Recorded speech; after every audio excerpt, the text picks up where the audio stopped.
سلام دوستای عزیزم، امیدوارم هر جا هستید عالی باشید. امروز اومدیم به پایتخت تمدن و اصالت ایران، جایی که کشور ایران با این مکان شناخته میشه.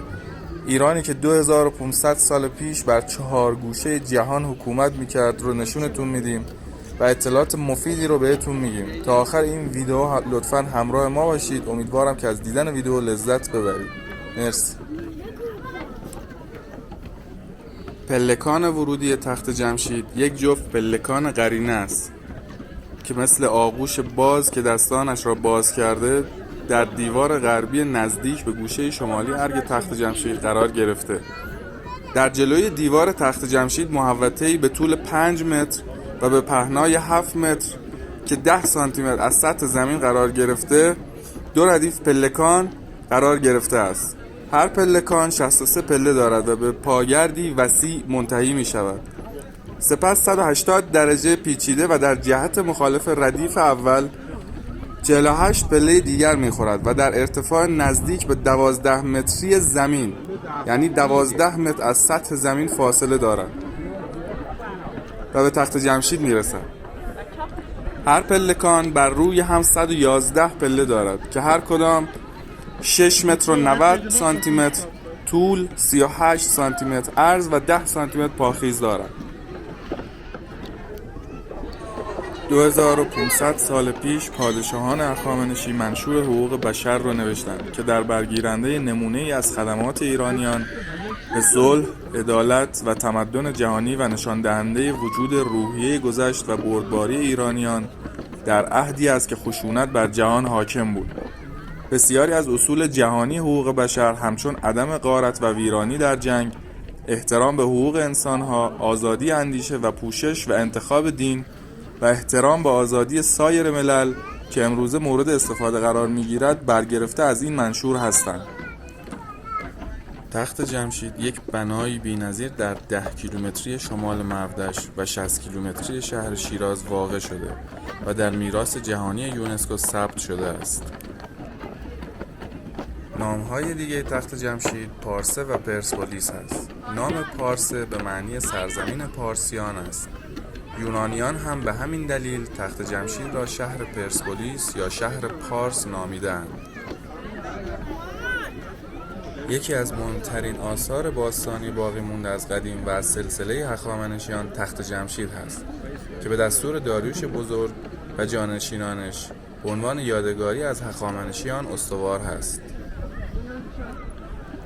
تخت جمشید یا همون شهر پارسه نماد فرهنگ و تمدن اصیل ایرانی هست که یکی از پرطرفدارترین مقاصد گردشگری در ایرانه و بازدید کنندگان زیادی از سراسر دنیا به اینجا میان و میتونن بیشتر با تاریخ و تمدن ایران آشنا بشون.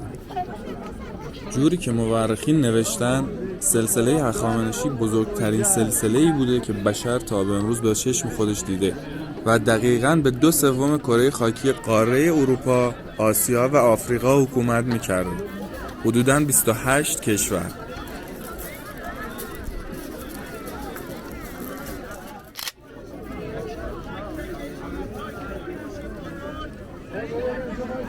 اما بر بالای درهای ورودی شما کتیبه‌هایی و نوشته‌هایی رو می‌بینید به الفبای میخی و به 3 زبان پارسی باستان، ایلامی و بابلی نوشته شده.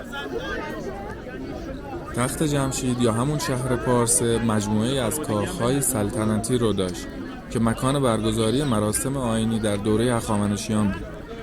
پایه‌گذار تخت جمشید یا شهر پارسه داریوش اول هخامنشی معروف به داریوش بزرگ که جانشینان اون خشایار و اردشیر اول کاخهای تخت جمشید را تکمیل کردند.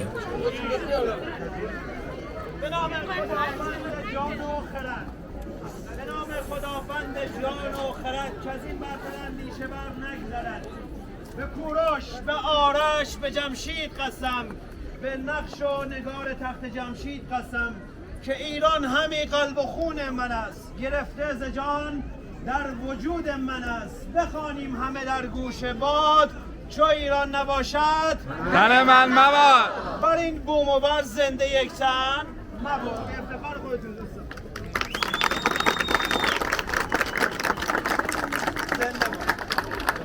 دوستان عزیز، کسایی که تازه به جمع ما پیوستن، این فکر کنم آخرین تور امروز من باشه.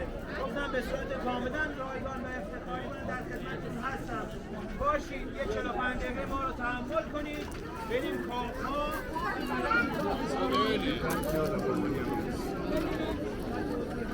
من براتون ارائه بدم. شورش بزرگ بنیانگذار سلسله هخامنشیان بعد از اینکه به پادشاهی میرسه فتوحات زیادی رو انجام میده. جوری که مورخین می‌نویسن سلسله هخامنشی بزرگترین سلسله‌ای بودی که بشر تا به امروز به چشم خودش دیده و تقریباً بر 2/3 کره خاکی سه قاره بزرگ آسیا، اروپا و آفریقا فرمانروایی می‌کردند. نزدیک به 28 کشور که تمام این کشورها رو در پلکان شرقی از نزدیک می‌بینیم و من براتون معرفی خواهم کرد. اما بعد از کوروش پسرش کمبوجیه به حکومت میرسه و بعد از مرگ کمبوجیه و مرگ بردیا بچه کوچیک کوروش به دلیل اینکه پادشاه دیگری وجود نداشته شورش ها در اقصا نقاط کشور زیاد میشه. داریوش بزرگ شورشی که توسط قومات مغ که یکی از روحانیون وقت هخامنشیان بوده به کمک 6 تن از بزرگان لشکری و کشوری دوستان لطفاً بیاین جلوتر، اون عقبی ها اصلا نمیشه. من مجبورم بلندتر بیام باید یه بلنگو داشت میشه. شارژش تموم شده متاسفانه. آره شارژش دست در نکن.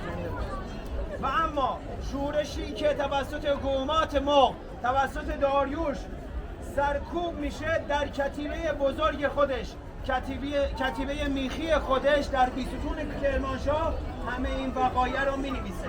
ولی در 518 قبل از میلاد مسیح در دل کوه مر یا کوه میترا، کوهی که به اسم کوه رحمت شناخته میشه دوستان عزیز، که از دیرباز در بین ایرانیان تقدس داشته، میاد تختگاه رو آماده میکنه برای ساختن ارگ شکوهمند پارسه.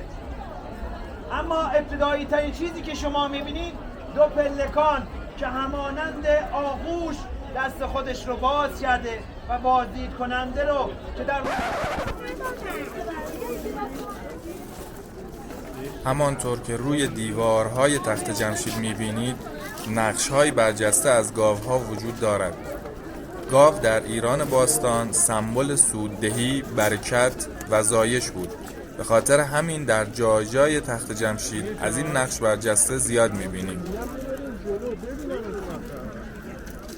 یکی از دلایلی که داریوش بزرگ تخت جمشید رو پایه‌گذاری و شروع به ساختن کرد به خاطر آب و هوای 4 فصل این منطقه است که آب و هوای بسیار معتدل و شگفت‌انگیزی داره در تمام فصول.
یه صف باشیم.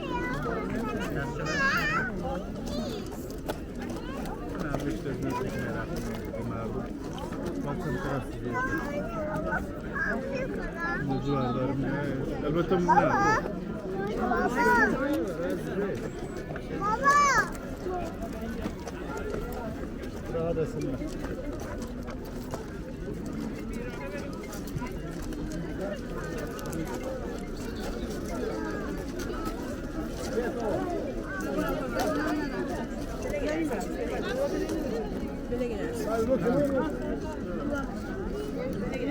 Amor, sos.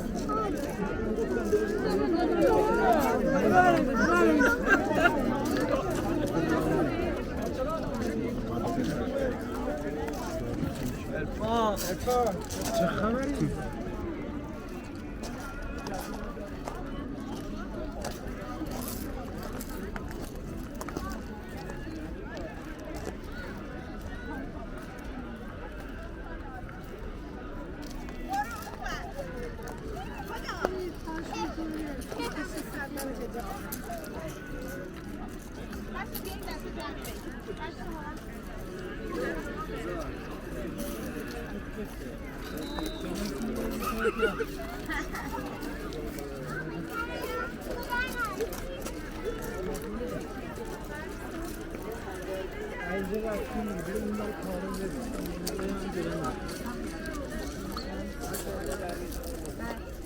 مادر بمونید اونجا ما رفتیم الیسا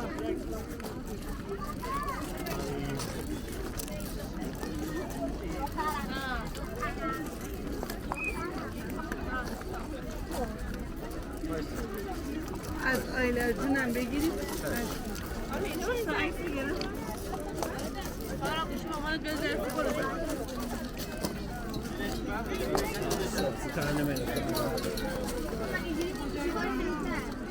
جيما بالبوليس عزيز البوليس هاو بانا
این بر همش دیاره من نمیدونم کجا میشه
تلفیقی از اسلامی هخامنشی این اصلش